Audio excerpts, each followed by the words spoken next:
At Blue Mesa Station in New Mexico territory, Jonah Creed stood beside the tracks with a bunch of desert wildflowers in his rough hands. Behind him, Ruthie and Daniel waited in the thin shade of the freight office. Ruthie was only 8, pale from sickness, with both hands folded tight in her lap. Daniel was 6, holding a broken wooden horse against his chest like it was the last safe thing he owned. Uncle Jonah? Ruthie whispered. Will she help us stay together? Jonah looked down the tracks, where the Denver train was slowing through the dust. I pray she will. Jonah was not smiling like a groom. He looked like a man holding on to his last chance.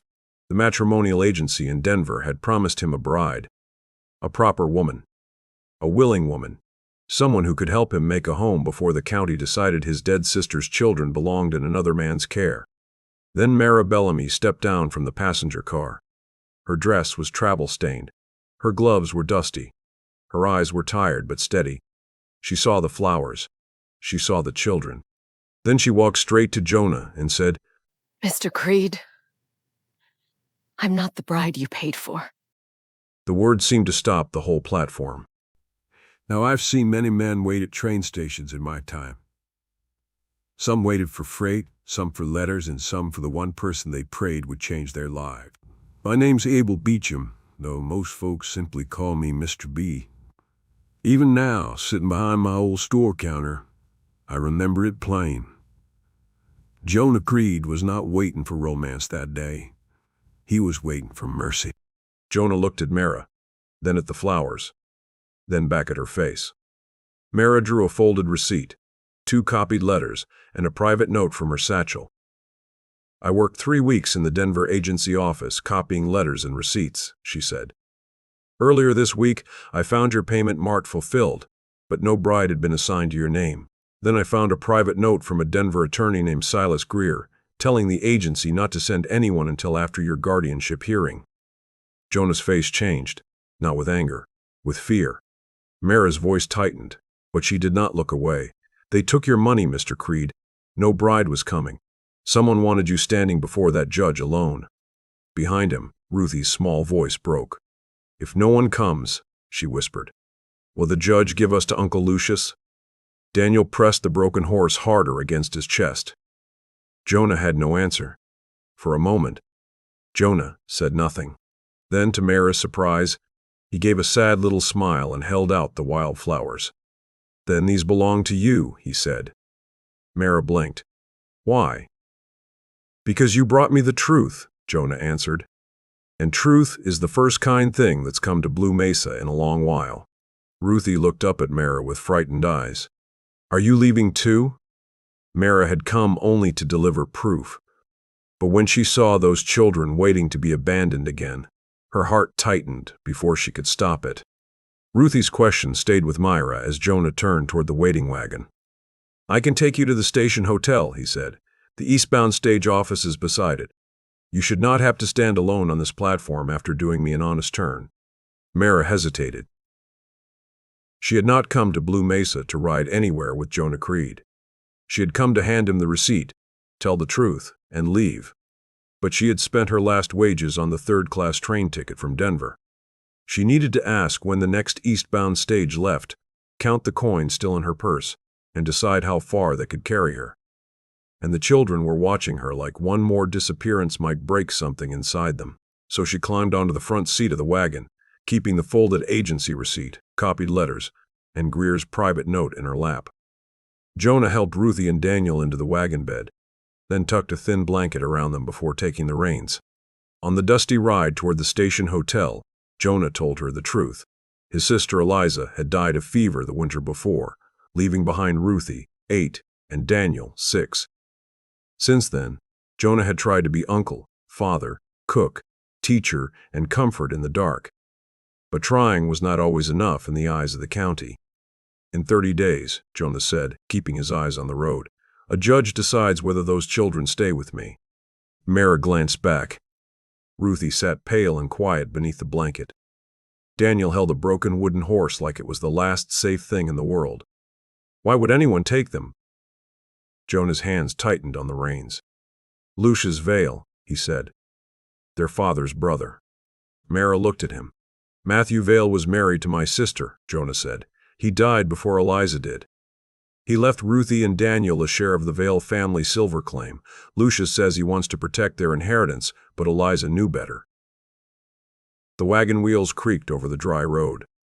Before she died, Jonah said, his voice lowering, Eliza made me promise to keep her children away from him. Mara glanced back again. Ruthie leaned weakly against the wagon's side. Daniel held his broken horse close to his chest, small and silent beneath the wide New Mexico sky. If I cannot prove they have steady care, schooling, and a proper home, Jonah said, the court may give Lucius guardianship. And once he controls the children, he controls everything their father left them. Mara looked down at the receipt and Greer's private note in her lap. The missing bride was not a mistake. It was a trap. Mara meant to leave Blue Mesa before sundown. She had shown Jonah the receipt and copied letters. She had delivered the truth. That should have ended her part in his trouble. But the next eastbound stage would not pass through until Friday, so she planned to take a room at the station hotel and be gone as soon as the road allowed. They had barely reached the hotel steps when Ruthie started coughing in the wagon bed. The cough came deep and rough, bending the child forward beneath the thin blanket. Daniel froze beside her, clutching his broken wooden horse. Then his eyes filled with panic. Mara looked once at the hotel door, then once at Ruthie's pale face. She could take a room and protect herself from gossip. Or she could follow the sick child who needed her hands before nightfall. Take her home, she told Jonah. She needs steam, quiet, and a proper bed. I'll come long enough to settle her breathing. Jonah turned the wagon toward Blue Mesa Ranch without a word. By lamplight, Mara set her satchel by the kitchen door. Boil water, she told Jonah. Bring clean cloths and a cup of honey if you have it. Jonah moved at once. Mara held Ruthie upright in a chair and let the steam ease her breathing. She mixed honey into warm water, pressed a cool cloth to the girl's forehead, and stayed beside her until the worst of the coughing passed. Daniel would not leave the doorway. Is she going to die too? He whispered. Mara looked at the frightened boy, then back at Ruthie's pale face. Not tonight, she said gently. Jonah stood near the stove with the kettle in his hands, hope and shame fighting in his eyes. The eastbound stage does not leave until Friday, he said. I will repay your train fare first. If you spent your last wages bringing me the truth, that debt is mine before any court paper is. Mara's chin lifted. I did not come to sell you kindness. No, Jonah said, but I will not let honesty cost you your last dollar, and I can pay you for the week. Nursing, household records, meals if you are willing. You keep your own room, your own wages, and your own name. Mara studied him carefully. Wages, Jonah added. Not a wedding. For the first time since stepping off the train, she believed he meant it. 1 week, Mara said, and Daniel stepped close enough to touch the edge of her skirt. By the third morning, Blue Mesa Ranch sounded less like a sick room. Ruthie's cough had softened. Daniel sat at the kitchen table, learning his letters with smooth creek stones Mara had washed and lined up before him. Mara mended torn shirts, sorted Jonah's court papers, and wrote down every expense he had paid for the children since Eliza died. Jonah worked from dawn until dark. He checked cattle, mended fences, hauled firewood, and rode once to town to ask whether anyone had seen Lucius Vale meeting with Silas Greer. He never hovered over Myra. He never acted like her kindness belonged to him. Each evening, he left a few wildflowers on the kitchen sill. No note, no promise, no pressure, just color against the dust. Ruthie began eating again. Daniel stopped hiding whenever the front door opened. Once, Mara heard him whisper to his broken wooden horse, "She teaches better than Uncle Jonah." That night, Jonah came in from the barn and found Daniel's schoolwork stacked neatly beside the guardianship papers. "You've done more in 3 days than I managed all winter," he said. Mara looked toward the children's room where Ruthie and Daniel were finally asleep. "No," she answered softly. "You kept them alive long enough for help to come." Jonah lowered his eyes, as if kindness hurt more than blame. Across the room, the guardianship papers lay beneath the lamplight. In 30 days, Jonah would have to prove this house was safe. And somewhere beyond, Blue Mesa Ranch, Lucius Vale was already preparing to prove it was not. That night, after the children were asleep, wind scratched at the shutters while Jonah sat alone by the cold stove. Mara came in from the hallway and stopped when she saw what he held. Eliza's old shawl lay across his hands, worn thin at the edges. "She died before I got back," Jonah said, his voice low. "I was chasing strays in the North Wash. I thought I was saving the herd." Mara stayed quiet. "By the time I rode in, Ruthie was crying on the porch," he said. "Daniel was asleep beside Eliza's bed, and my sister was already gone." His fingers tightened around the shawl. "She left a letter for me," Jonah whispered. "Only 3 lines. Mara stepped closer. Jonah unfolded a small paper from inside the shawl.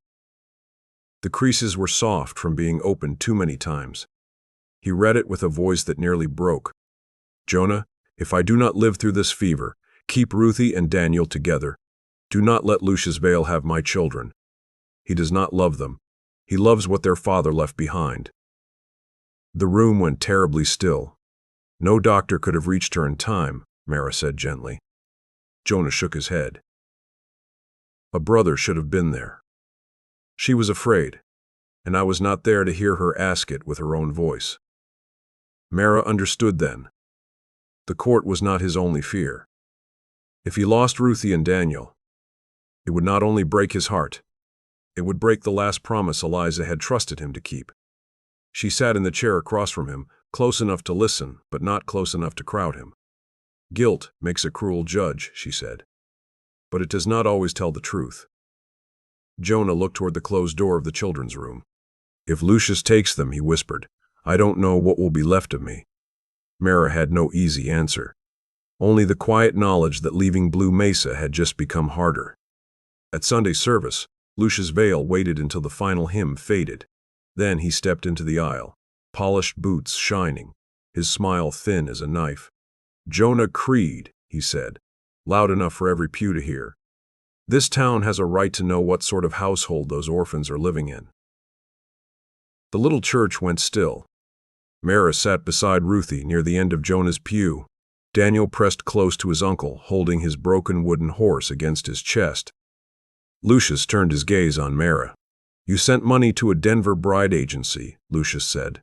"No bride came, and now this woman is living under your roof with 2 orphan children watching every move." His eyes moved over Mara like she was evidence instead of a person.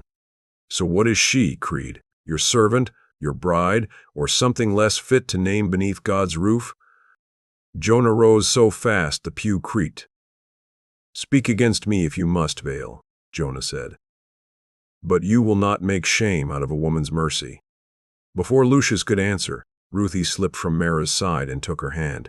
"She stayed when I was sick," Ruthie said, her small voice shaking. "She wasn't bad, she was kind." A murmur passed through the church. Then Mrs. Ada Pike stood, black gloves folded over her Bible. "I saw the child myself," she said. "Miss Bellamy nursed her properly. Any man twisting that into shame ought to examine his own soul." Lucius's smile faltered. Mara felt every eye in the church turn toward her. But for the first time, the town looked at her and saw something besides gossip. 2 days after Lucius shamed Mara in church, a young clerk named Caleb Rusk rode to Blue Mesa Ranch before dawn. Jonah had asked about him in town. Caleb had worked near Lucius Vale's office long enough to hear things no honest man should hear. Now he stood in Jonah's kitchen with his hat twisting in both hands, nervous and pale. "I should have spoken sooner," Caleb said. "Mr. Vale used Silas Greer to keep the bride from coming. Greer wrote the note to the Denver agency, but Vale paid for it." Mara went still. Jonah's face hardened. Caleb looked toward the hallway, where Ruthie and Daniel were still asleep. "Vale said if you looked unfit, the court would give him the children," Caleb continued. "And once he became their guardian, he could control everything Matthew Vale left them." The room seemed to lose all warmth. Now Mara understood the cruelty behind the missing bride. No bride would come. No help would arrive. Jonah would stand before the court tired, ashamed, and alone. Then Lucius would step forward as the children's wealthy paternal uncle, claiming he had the name, the money, and the proper home Jonah lacked. And behind every polished word would be the truth Eliza had written before she died. He does not love them. He loves what their father left behind. Mara looked at the agency receipt, Greer's private note, and Eliza's letter lying on the kitchen table. For the first time, all three pieces told the same story. Lucius Vale wanted Ruthie and Daniel, not as family, as keys to a fortune. Mara looked down at Eliza's letter beside Greer's note, and her fear hardened into purpose. This was no longer only Jonah's fight. It was hers. And somewhere beyond Blue Mesa Ranch, Lucius Vale was about to learn that Mara Bellamy had brought more than proof from Denver. She had brought the courage to use it. 4 days before the guardianship hearing, Mara took the Santa Fe letter from the bottom of her satchel. She had received it in Denver the morning before she boarded the train to Blue Mesa. It was folded neat and clean, with her name written in careful ink. A teaching post was waiting. Respectable work. Quiet rooms. A town where no one knew Lucius Vale, Jonah Creed, or the ugly gossip about the missing bride, and Mara's place in Jonah's house. For a long moment, Mara stood by the kitchen table and held the letter like a door left open. Jonah stood near the stove, close enough to see her face, but not close enough to read the letter over her shoulder. "What is it?" he asked. Mara folded the paper slowly. "A teaching post in Santa Fe. I applied before I ever came here." Jonah's eyes lowered for a moment. Then he said softly, "You should take it." Mara looked up. "You need help." "That is not the same as asking you to stay." For one moment, Mara saw the question in his eyes.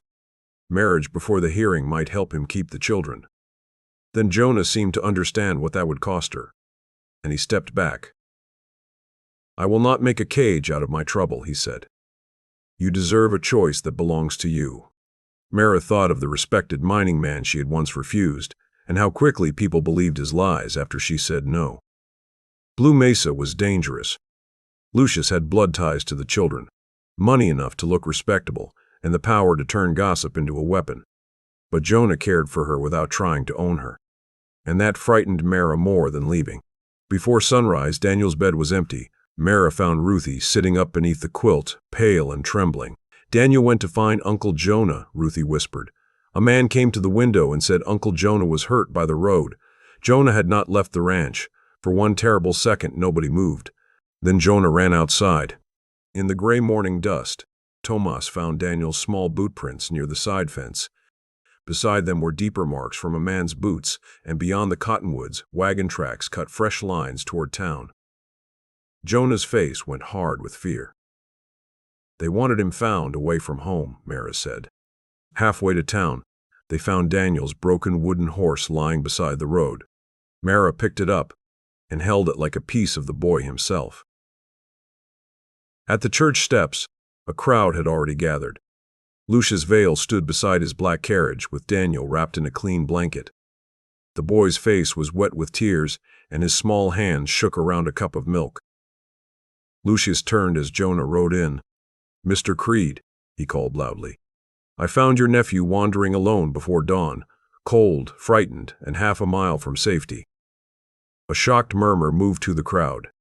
Jonah stepped down from his horse. "Give him to me." Lucius rested a hand on Daniel's shoulder. "This is exactly why the court must act," he said. "A 6-year-old child should not be wandering roads before sunrise." Daniel saw Jonah and tried to run to him, but Lucius's hand held firm. Mara stepped forward holding the broken wooden horse. "Daniel," she said gently, "who told you your uncle was hurt?" The boy's chin quivered. "The man at the window," he whispered. "He said Uncle Jonah needed me. He said Ruthie couldn't come because she was too sick." The crowd went quiet. Tomas rode up behind Mara and pointed toward Lucius's carriage. "Those wagon tracks came from Blue Mesa's side fence," he said. "Same wheel cut. Same team. I followed them from the ranch road." Lucius's smile tightened. Mrs. Pike pushed through the crowd, her Bible clutched in one hand. "Let the child go, Mr. Vale," she said. For the first time, Lucius looked less like a gentleman and more like a man caught holding what was not his. His hand lifted from Daniel's shoulder. Daniel ran straight into Jonah's arms. Jonah dropped to one knee and held him hard, pressing his face into the boy's hair.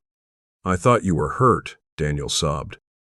"I'm here," Jonah whispered. "I'm here." Mara looked at the watching townspeople.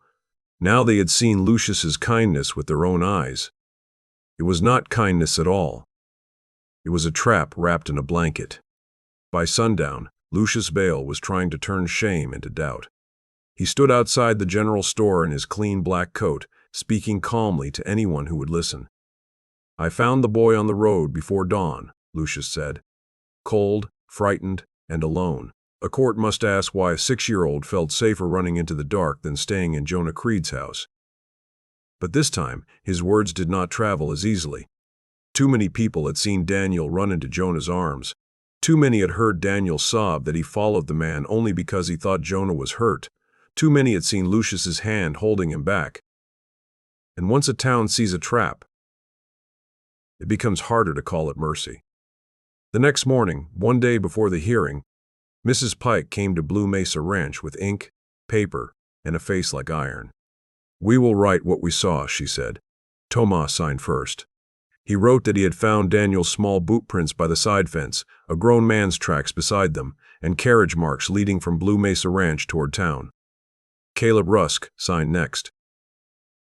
He wrote that Lucius Vale had paid Silas Greer to keep the bride from coming so Jonah would look unfit before the court. Then Mrs. Pike signed her own statement. She wrote that she saw Lucius holding Daniel at the church steps while claiming to have rescued him. She wrote that Daniel tried to run to Jonah, and Lucius did not let him go until witnesses challenged him. After her came the livery boy who had seen Lucius's carriage before sunrise, and 2 townspeople who had heard Daniel say a man came to the window and told him Jonah was hurt. Mara stood beside the kitchen table and watched each name appear on the page. For years, gossip had followed her like dust. Now, for the first time, people were standing close enough to share the storm. When the last statement was signed, Mara folded the papers and placed them beside the agency receipt, Greer's private note, and Eliza's letter. Tomorrow, the court would hear more than Lucius Vale's voice. At the county hearing, Lucius Vale stood before the judge in a clean black coat, calm as a man who thought the room already belonged to him. Jonah sat behind the front table with Ruthie on one side and Daniel on the other. Mara stood beside the table with the folded agency receipt, Greer's private note, Eliza's letter, and the signed witness statements held tight in her hands. Lucius turned toward the judge with a sorrowful look that did not reach his eyes. "I am their father's brother," he said. "Ruthie and Daniel carry the Vale name by blood. I have the means, the standing, and the proper home to raise them." Then he pointed toward Jonah. "Jonah Creed sent money to a Denver bride agency," Lucius said. "No bride came. Then, days before this hearing, he brought an unrelated woman under his roof, with 2 orphan children watching every move. Is that steady judgment? Is that a proper home for Ruthie and Daniel?" The room turned toward Mara. She felt the old fear rise in her chest, the fear of a powerful man telling the town who she was. But this time, she did not lower her eyes. "Jonah Creed was cheated," Mara said. "I was not bought, and I was not hidden. I came with proof because no bride had ever been assigned to his name." Lucius laughed once. A desperate woman's story. Mara stepped to the judge's table and laid down the proof one piece at a time. The agency receipt. Greer's private note telling the Denver agency to mark Jonah's payment fulfilled but send no bride until after the guardianship hearing. Caleb Rusk's statement saying Lucius Vale paid Greer to keep Jonah standing alone before the court. Tomas's report about Daniel's small boot prints, the grown man's tracks, and the carriage marks leading from Blue Mesa Ranch toward town. Mrs. Pike's statement that Lucius held Daniel at the church steps while claiming to have rescued him. And Eliza's last letter begging Jonah to keep her children away from Lucius. Then Mara looked at the judge. "Lucius Vale did not come for Ruthie and Daniel out of love," she said. "He came for what their father left behind. He used Silas Greer to leave Jonah without help before this hearing. Then he made Daniel look like a neglected child wandering alone in the dark." Lucius's face hardened. "That is a lie." Daniel slipped closer to Jonah, still holding his broken wooden horse. "The man at the window said Uncle Jonah was hurt," Daniel whispered. "That's why I went." The courtroom went still. Mrs. Pike rose from the benches. "I saw Miss Bellamy nurse Ruthie with my own eyes," she said. "And I saw Daniel run from Mr. Vale into Jonah Creed's arms. I trust what these children showed us, before I trust Mr. Vale's polished grief." The judge studied Mara. "Do you intend to marry Mr. Creed to secure this household?" Jonah's face went pale. Mara looked at Ruthie, then Daniel, then Jonah. "No, sir," she said clearly. "Children should not be protected by another lie. If I stay, it will be because I freely choose Jonah, Ruthie, Daniel, and Blue Mesa." Silence filled the room. Then Daniel looked up at the judge, his small voice shaking. "Please let us go home." The judge looked at the boy, then at the papers before him. "This court grants Jonah Creed permanent guardianship of Ruthie and Daniel Vale," he said. "The claims against Lucius Vale and Silas Greer will be sent to the territorial marshal for investigation." Lucius's calm finally broke. But Mara only looked at Jonah. The children were safe. And for the first time, so was her choice. Outside the courthouse, half the town waited in the sun. Jonah came down the steps with Ruthie on one side and Daniel on the other. Mara followed with the folded statements, the agency receipt, Greer's private note, and Eliza's letter held against her chest. Then Jonah stopped before her. In his hand was a fresh bunch of desert wildflowers. Mara looked at them and remembered Blue Mesa Station, the dust on the platform, and the first brave truth between them. Jonah held out the flowers. "I will never ask you to become the bride that agency promised me," he said. "The woman I love cannot be bought, hired, cornered, or needed into staying." Mara's eyes filled, but her voice stayed steady. "Then I choose," she said, "not because of court, not because of fear, because Blue Mesa became the first place where my truth was stronger than gossip." Jonah lowered his head, but he did not take what was not offered. He waited. Mara rose on her toes and kissed him softly before the courthouse steps. Ruthie smiled through tears. Daniel hugged his broken wooden horse to his chest and smiled like the whole world had finally been made right again. A week later, after the children were safe and no court could use her name as a shield, Mara answered the Santa Fe School Board and declined the teaching post she had once hoped would give her a clean new start. She stayed because she wanted to stay. By autumn's end, Mara and Jonah were married in the ranch yard beneath the cottonwood tree. Ruthie carried desert wildflowers down the dusty path. Daniel stood proudly beside Jonah, wearing a shirt Mara had mended herself. Mrs. Pike, who had once stood against the town's gossip, stood now with tears in her eyes. And when Jonah kissed his bride, no one lowered their eyes. No one whispered. They only smiled, because every heart there knew Myra had chosen him freely. After the marshal had taken copies of Greer's note and every signed statement, Jonah carried the false agency receipt to the fire. Mara touched his arm before he dropped it in. "Leave one corner," she said, "so the children remember what truth can survive." So Jonah burned the lie, but Daniel kept one blackened corner tucked inside an old reader. Years later, Blue Mesa Ranch became a place where lost children, tired travelers, and neighbors in trouble always found a door open. Mara opened a small schoolroom by the orchard. Ruthie grew tall and strong among books, cattle, and wildflowers. Daniel carved a new wooden horse and set the broken one on the schoolroom shelf, where every child could see that broken things could still be loved. And every spring, when desert flowers bloomed along the fence line, Jonah picked a small bunch and left them on Mara's desk. Not as a promise she owed him, not as a reminder of what brought her there, but as thanks for the day she stepped off a train with the truth in her hands and chose, freely, to stay. Thank you for watching the story all the way to the end. If you enjoyed it, please like and share, it really helps us. And subscribe so you don't miss the next one. Before you go, rate this story 0 to 10 in the comments and tell me where you're watching from. I'll see you in the next tale.